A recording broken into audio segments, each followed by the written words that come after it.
Codziennie parę razy podlewam też resztę wysianych warzyw.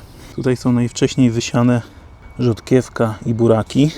No i już mogę teraz ogłosić nabyte doświadczenie, czyli rzodkiewka zapiernicza. Marchew jeszcze nie wzeszła. Cebula, zaraz pokażę tam dalej, ale tutaj nie widać. Cebula już ciśnie, ale to tak nie mrawo było na początku.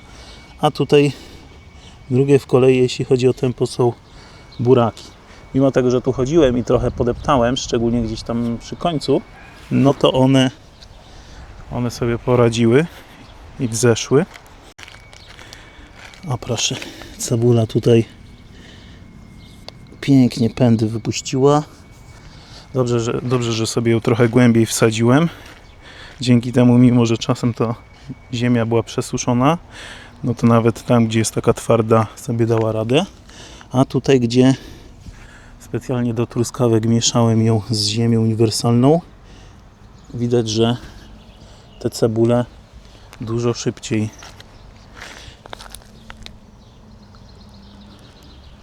rosną. Truskawek coraz bardziej przybywa. Już sobie parę wczoraj, dzisiaj zerwałem takich czerwonych. Bardzo smaczne. Naprawdę brakowało mi tego smaku. Mrożone ze sklepu w zimie to jednak nie to samo. I co? Później wysiane warzywa, na nie trzeba będzie jeszcze poczekać. Tak to wygląda. Nic nie widać. Tutaj mam jeden rząd cebuli i zastanawiam się, czy on w ogóle wyjdzie. Dość głęboko została wsadzona ta cebula, ale to też doświadczalnie.